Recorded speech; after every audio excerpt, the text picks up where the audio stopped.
And this side's another great example of what we're trying to protect here. And amazingly, often this is just polished smooth.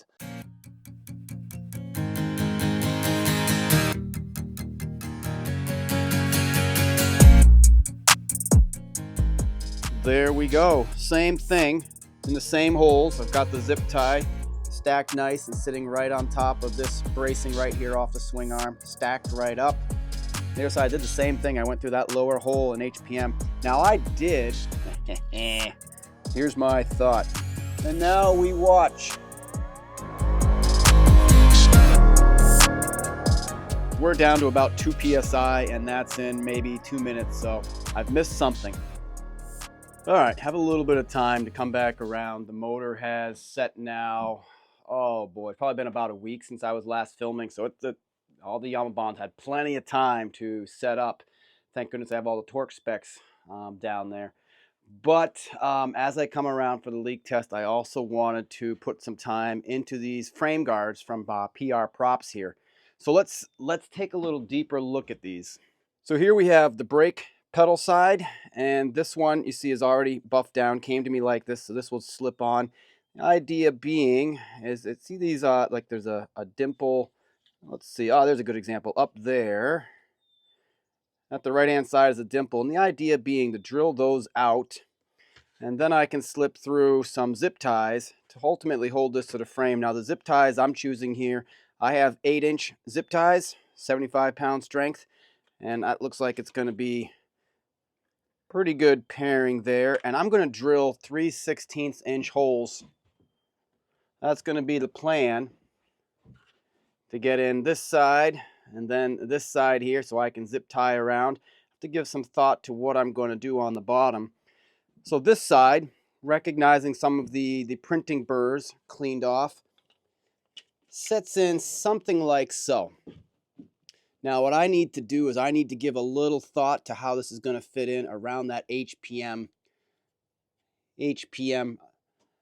gusset right there. Excuse me, I went up too high. Sits down kind of over the brake pedal, under the swing arm bolt. There it's going to go. And I think that this will slip right in if I do some trimming on this corner here. So I'm going to work to get this marked in a little bit, do a little Sharpie mark. I think I'm going to go from the elbow in the bend here right to this cut in the corner, right across through there. See if I can set this down in and then zip tie and start to get an idea on this side. On the other side, you see I still have these burrs to work through, and this is just from the molding process. And this guy, similar type idea here. Little dimples as a guide for your zip ties. One here, one here. This guy setting in on the other side. Also going to need to do some form of a little touch here. And again, really it's to carve out some space for the gusset. You know what I am going to do though? I'm going to pull out my other blaster that doesn't have gusseting. Get an idea of the fit and feel if gussets weren't here. Give me a second to pull that out.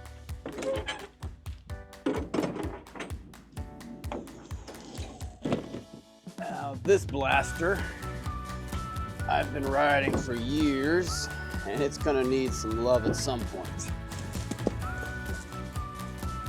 All right, there she be. Let's see how these PR Props frame guards might set on this guy. It's nice that we're finally having some nice weather here. All right. Again, this one I haven't cleaned the burrs yet. Probably ought to do that next. I'll tell you what, that would sit in there without any work. Let me clear the burrs. Because on an OEM ungusseted frame, that zip tie and go. In this case, this one has the burrs out. So I think the same thing. Trying to figure out how low I want this to go. And I think still with this frame, I need a half a centimeter off this side to get around the CTI bracket. And you see in this case, we don't have the OEM brake hardware. It's already been cut off here. But if I were trying to sit this down inside the CTI lip, trying to go like so, boy, I can almost get it there. I'm going to say I probably could, but I'd probably shave a touch off because I don't want my boot to catch this and snap it. I want it sitting nice and flush. Well, there you can see the overlap. Just a touch. But yes, on an OEM frame, just about zip tie and go. Just about, just a kind of a little touch up there. So let's do this. Let's get the burrs pulled off on the, I left it over here. The burrs pulled off on my left-hand side one. And then we'll dry fit it again. This guy. After that, see what I can do to get it to work on the gusset kit. And I wonder if I do a good job, if I can make this kind of universal so it'll fit both gusseted and non-gusseted frames. So here we go.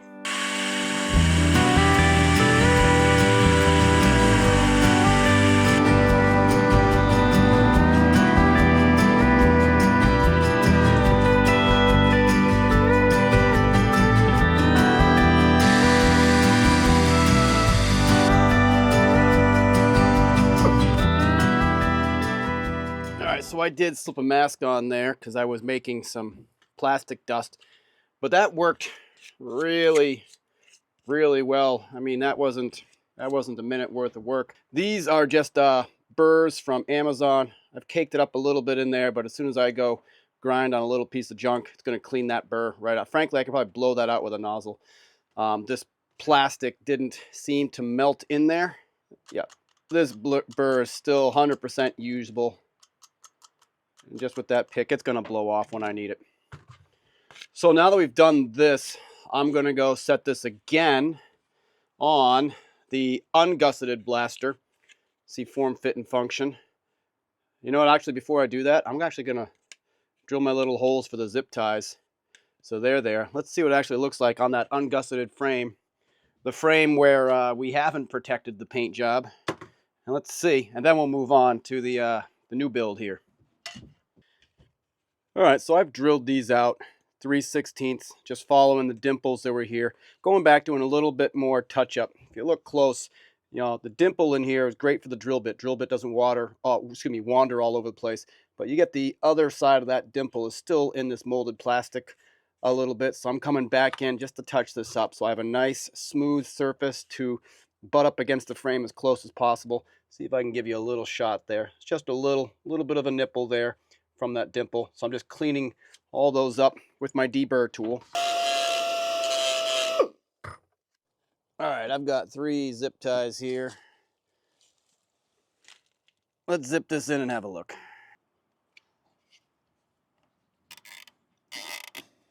I'm gonna grab my clippers here and redo one of my zip ties. Not quite happy with it because they don't slide once they're in there. I didn't get the locking part of my zip tie in a place where it's out of sight. You see here, so I should have adjusted the whole zip tie so that would be hidden. I'm gonna clip it and redo that one to show you. All right, guys, now we're cooking. I like that. I like the zip tie hidden behind, all in the back there. This is all here. Nothing my boot heel is gonna try and clip on because I can imagine my boot just grabbing it and trying to put a little snap on that. So while I could do it like this, you have the option to go around back. And I like that. That looks nice. You know, and this is snug on here. Here's the bottom. Now my boot's not going to catch that. And I could honestly, I can do the same thing here. I could do a dimple down here low and do one more zip tie down bottom. Keep this really nice and snug. But that would be my plan. I would zip tie from around back, hide them. Less of that. But nice clean frame. That would do something nice there. So I also want to say this is something that's being worked on new for the blaster community. So really quite honored to have been asked to see what this would, how this would fit on the blasters I'm working on, what it would look like. Really neat. You know, really just have a soft place in my heart for the entrepreneurs and people that are running small businesses, putting out parts, experimenting to keep sport quads out there, keep the blasters out there. It's really great what the community is doing. So really honored to have a chance to play with something new. And this side's another great example of what we're trying to protect here. And amazingly, often this is just polished smooth on ATVs from boots. I'm not even sure how I've managed to keep it like I have, but if you spend the money on a nice powder coat, this is the idea here for the boots. Now for this one, because I've I've got an older CTI bracket on here, rear brake system. Boy, this one is multiple years old, holding up, running like a champ. Just I didn't finish this one when it came in. I didn't buy a finished one. Now, looking at this, and I want to get this in nice and snug. I'm going to deal with this down here. I'm going to take my burr and I'm going to take maybe a ½ centimeter off right there, then see how it slips in. And I have a hunch I'm going to carve out a little bit here as well for my swing arm bolt. But first I want to do this side, because if this sits down lower and goes underneath the bolt, then we're good. So start right there. So you saw smooth out the side here, came out really nice and clean. Now we can sit down inside here. So now I have the next decision point. Do I trim around my swing arm bolt, or do I just zip this in? Now, one thing also I'm starting to notice here, my exhaust is wrapped, and this zip tie is going to get pretty close to this exhaust. Frankly, if my exhaust wasn't wrapped, my exhaust got a little bit of bounce to it, but my zip tie would be on. So strategy, if I had been a little more forward thinking here, might have been to put my zip tie, my dimples, further down on the blaster, because of any future pipe scenarios. I would have gone lower in this case. But for today, we're going to do this. And again, I'm wrapped, so I'm protected. But I'm gonna zip tie it in and then take a look and see what I think. Now I'm going to need a second zip tie to keep this down nice and low here. And I have a few options. All right, also nice on the CTI kit, I'm liking this. This one, on this CTI, doesn't have the clevis and spring down below for return. This one has the spring up here on the bracket. And so the PR props protects that, so your boot's not getting there. Got a bit of a shield on there. So this is different than the other blaster I'm working on. Here's my thought here. I need a second anchor point on here. One option is to go do a 3/16 hole here and a 3/16 hole somewhere right about where my finger is here. Go around this part of the frame to brace it up, loop around the back, keeps it pulled down and pulled in. The other option I see would be to put a 3/16 inch hole through this gusset here on the swing arm, and that would weaken things. And I'm not sure. I'm just not sure about putting a hole right there. And if I go around the whole outside, I believe it'll work, but also I recognize I have an angle here, so that zip tie is going to try and slide up. I'm going to try and pull this up. Could be fine, but that's why I'm thinking about doing this side and pulling down.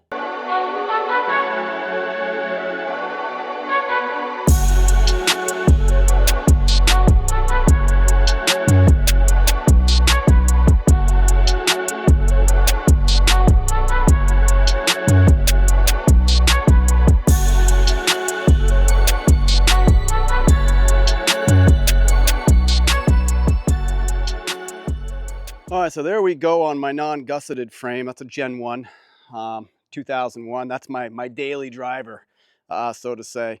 It's gonna need some love. She gets ridden hard. Okay, so now with those there, I'm gonna pull those off and we're gonna spin over to the new build behind me here, because I'm interested to see on that guy, the gusseted frame, how well I can match these up. Because ultimately that's the paint job I'm interested in trying to preserve. And that one's already, yeah, that one gets ridden. All right, now here's the mission on this one. You can almost kind of get a sneak peek. Actually, it's going to be really cool because it's really going to highlight the HPM logo in there with that kind of contrast setting off. But to get this to set in, I've got to take a little bit of weight off of this. Really, about a centimeter, a little shorter than a centimeter below the hole for the zip tie. I've got to come down here and lighten up the inside a bit so that I can sit down in flush here. So I'm going to come and take, I don't know, 3 millimeters and see how that enables me to press in. Bottom, good. All around the other sides here, good. I mean, honestly, Yeah, I really need to, because otherwise I'm going to find myself pivoting. I was starting to just ask myself, if I just zip tie this down hard, am I good to go? But the gusset's in the way for this. The only other way to go would be to sacrifice the back side of this, and then the front could go in. And I'd have to zip tie the bottom down here. Now, if you see down here, the post here for part of the chain slider, that would hold a zip tie down low. So I could dimple the bottom here, go around, and not have that zip tie slip up on this side, because it'll get caught there. But we're going to try and do the whole thing here and see what I can do if I take a little bit of weight out, and if this is going to set down in, or if I'm going to have to take some weight out down here. Let's look at the other side, see what we're up against. For now, this one, as I was mentioning, is a different CTI setup. This one has the spring and clevis down here to return the pedal, and the other one you saw, I have a spring between the pedal and the mount. This one has the clevis here, which was nice, because on the other one, also all the OEM mounting hardware, so to say, the structure on the frame was all cut off on that guy over there. So in this case, we sit down over it. Now the other one, where that CTI bracket set, I had to do a little bit of trimming there. And what's interesting is on this one, I guess it depends on where you mount the bracket. So the other option is, it's not unreasonable to think I couldn't have shifted that CTI bracket back just a touch and reclamped. And as I look at this one,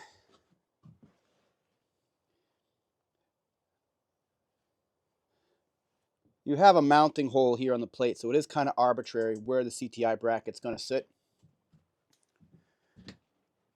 So I'm going to take that back. I'm not sure I could have adjusted the CTI bracket. On the other blaster, I think trimming this guy, I think trimming the end here was going to be what I needed to do. Now in this case, I have the HPM gusset a bit in the way, but there isn't as much cleanup on this guy, really. I think I'm going to be taking the weight off of the corner here, so it can sit down where that gusset would be. And with the weight off, probably going to sit in flush. And from there, the question's going to be how to anchor the lower part, because I'm not going to go around this part of the subframe like I did on the other one. All right, that's where I'm going to start. I am going to start by taking this protrusion down, taking this down here, then trying to fit it in. All right, you know, boy, this looks pretty good. Look at this side here, the brake side. Now I may need to remove this when I go to get torque down on this nut, because otherwise there's not enough space, but that's fine. These can come off and go back on when everything's torqued down and built. But rather than, I was thinking about putting a hole in the bottom of the HPM gusset here, but of course would ding up my powder coat a little bit. So I just went through this factory hole from HPM in the bottom, went around again this subframe side, seems to do well. See that same kind of technique, looping the zip tie around the back, and you'll see zip tie sits just below this bracket here, so it's going to sit tight. It's not going to move up and down, not in the way of my brake play at all. I mean, and this one sits on here pretty well. I got a little bit of left to right movement there, but I think that is going to work just fine to protect things on this side. For the other side, there we go. Same thing in the same holes. I've got the zip tie stacked nice and sitting right on top of this bracing right here off the swing arm, stacked right up. The other side, I did the same thing. I went through that lower hole in HPM. Now I did take some weight out from within here. I did take my little porting bit there, took off maybe 2 millimeters so I could sit a little further down in, because of the HPM bracket here was pushing the brace, pushing the frame guard out. So this took a little weight off. Really what I found here is doing the zip ties across the top, same way as I had them on the other blaster. Seemed to do the best job to keep everything snug to the frame. If I went down here low, it wants to rock a little bit. So if I were to do this side's going to pop out here, and this is where my boot's going to be hitting. So this is where I want all the protection. My boot's not all the way down within there. So again, very nice. Nice job. And I like the black with the black zip ties. Really kind of fits in nice and clean. Even as you look through the frame, you see them clip down in. And once we have the electrical harness and all that in here, this is all going to start to blend in. All right, it's leak down test time. It's moment of truth time.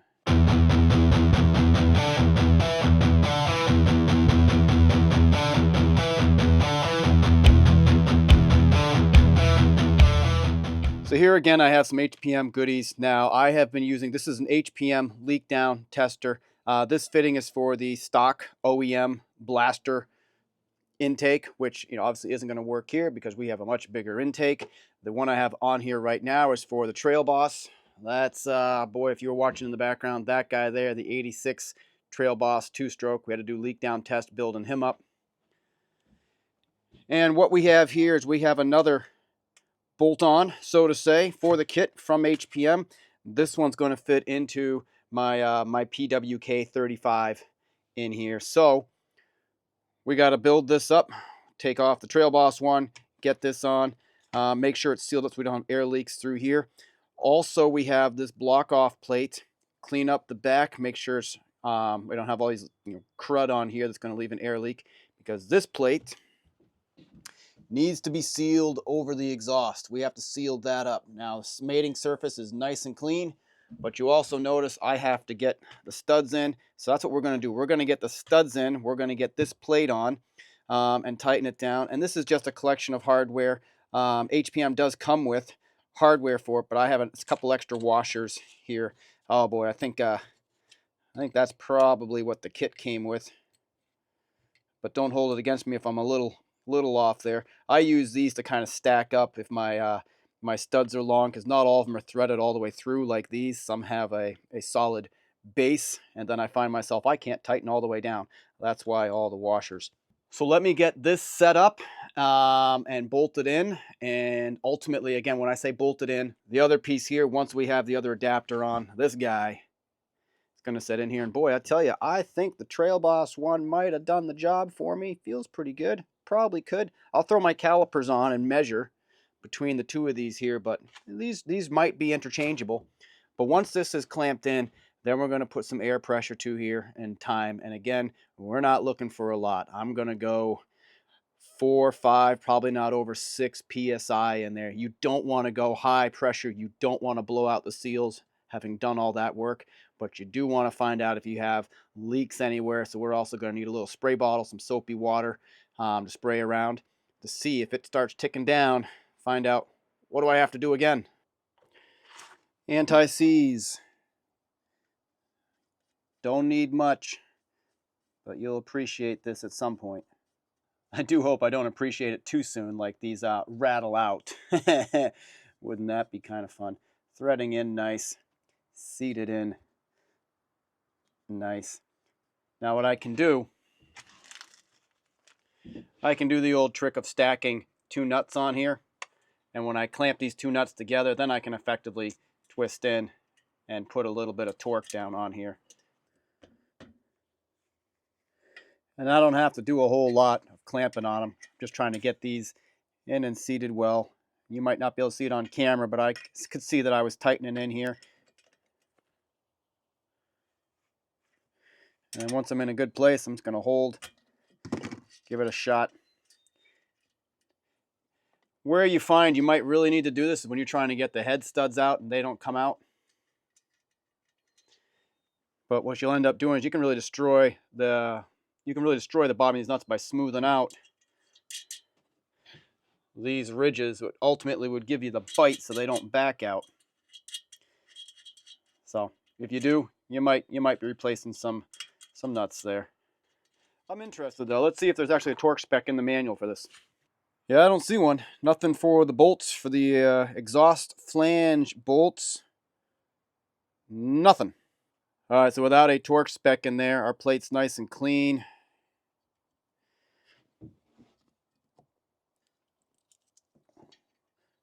Put a washer on, spin these nuts on. You guys don't want to play nice. I wonder if I goobered up the threat pitch here, doing this on the Polaris. Here's my thought. pitch on these is wrong for these head bolts. I have a feeling that when I use these nuts on the Trail Boss is Polaris, and it's interesting to step away for just a second. If you recognize this top handlebar setup here, because this is from Yamaha. To my understanding, Polaris really just bought and repurposed the top of a Yamaha, really a blaster. Yeah, there's no OEM headlight on there, but that's why this guy looks so familiar. So up here, you have all metric, but spread throughout the unit are standard nuts and bolts. And I am venturing to guess that when I did my leak down test on this guy down in there, it's probably a standard thread, and I probably clamped down on that and rethreaded those brass nuts. So let me make sure I have an appropriate thread to put on there so we don't do this again. And these guys here, we know they spin right on. Yep, that's what we're going to end up using today to lock down. We've got extra ones of these. Put the brass ones back into my kit, because we will use those again. We're just not going to use them on this one right now. And down the road, as we get our adjustable LRD put on here, I expect I'm probably going to come around and use some of this ultra copper gasket maker to help seal up around the exhaust flange. But that's going to be for a later video. All right, calipers. Oh, they still got a little bit of battery. There we go. I have enough battery. Come on, zero out. There we go. Just had to swap out my battery. So we're zeroed. All right, so let's see. This is the one HPM sent me for this carburetor. Outer diameter. Call it 40 millimeters. Yep. And the one from the Trail Boss, that's different. Trail Boss, 37.5. We're going to get a nice snug fit. Yeah, we're going to swap out. We're going to use that one.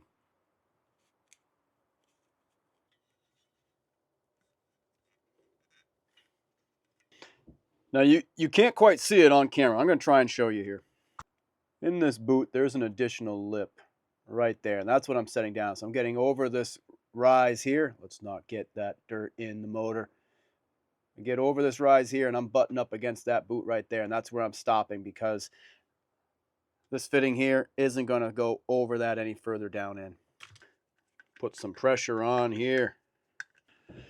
All right, to put air in, this is a tire pump. You could use a bicycle pump. Notice what I'm not using is I'm not using my high pressure pump. I'm not using this guy. This guy can hit with a lot of air fast, and we don't want that. We don't want to get above that 4 to 6 PSI quickly and blow out the seals. We want to come up slow. It's only going to take a few seconds with this. Again, you can do this with a bike pump.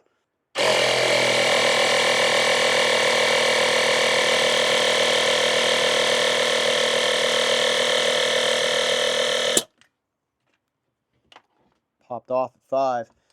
And now we watch.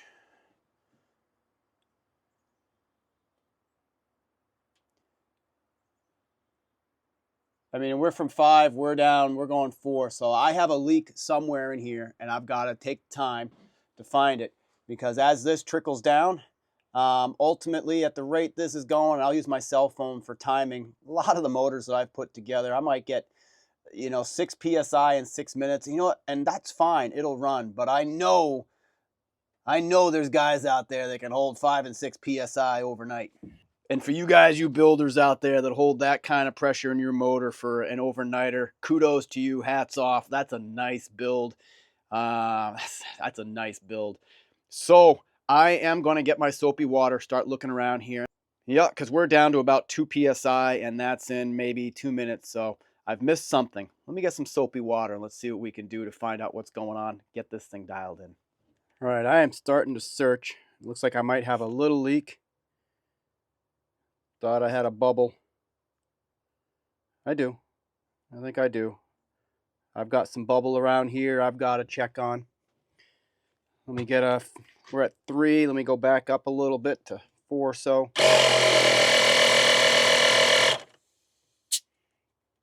Keep the pressure in there.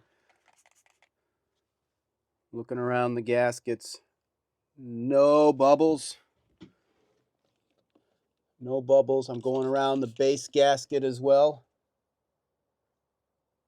No bubbles. Now where I hope we don't find we have to go is to get back on the crank seals, back behind here because we'll have to take more things off. Spraying in and around the head gasket. Let's do a check around our exhaust flange here. Oh, I got 2 psi.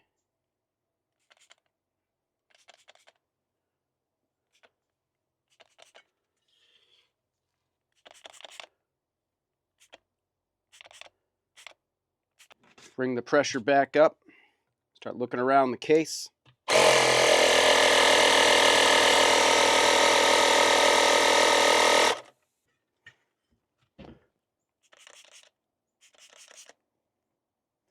These, if you recall, whoa. I was going to say, if you recall, these were damaged cases that had to have repair work done.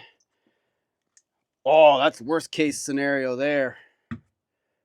There's our leak between the case halves. That is not what we wanted to find. That is not what we wanted to find at all. That's around the case repair. And really what this implies is the 2 case halves not lapped well. We have a gap there that the Yamaha didn't fill. Take a look. We might actually have a leak through the aluminum welding. Oh, we do. Not only do we have it, you seeing right there? The aluminum weld is porous. And ever so small here.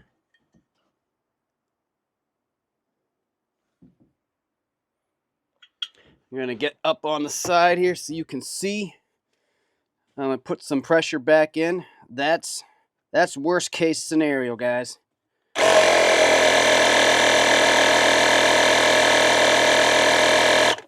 If I get in close here, we have a number of leaks.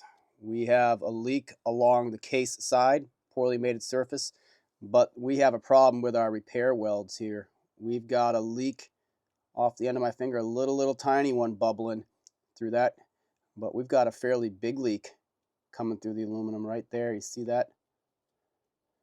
Bubbling off to the left.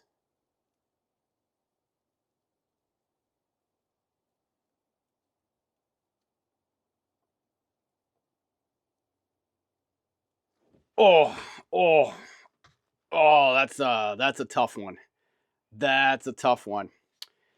Gotta think about how to approach that.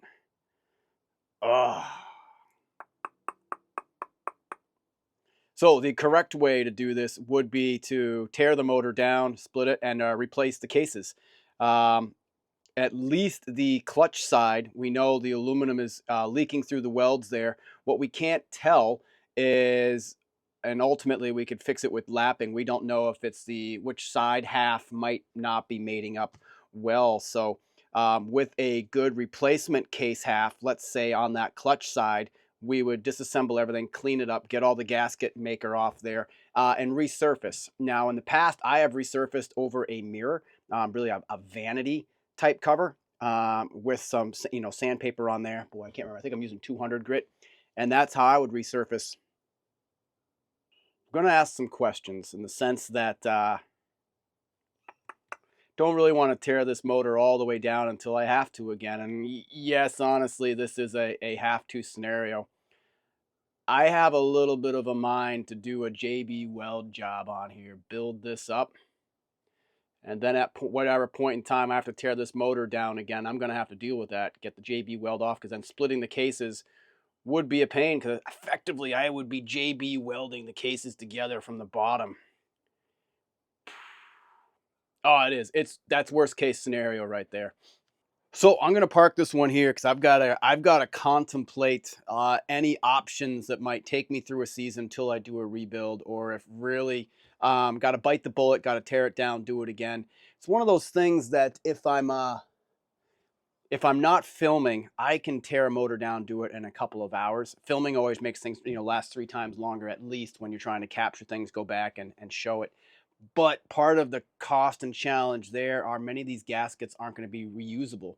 So tearing this down, I'm probably going to have to go through and do new seals, because these seals have been Loctited in sealing, trying to do this one right. With all the Yamaha bond on the gaskets, you know, through here we'd be getting new Cometic gaskets all around, new seal kit all around. So it is a big deal. It can be done to do it right. Really unfortunate to have poorly, leaking case halves. Which the option for leaking case halves is, you know, make sure your mating surfaces are clean, surface them, you know, going over a mirror or a surfacing stone. But the leaking weld, that's the tough one. All right, well, I have things to think about. It's going to take a beer. So until next time, thanks for following along.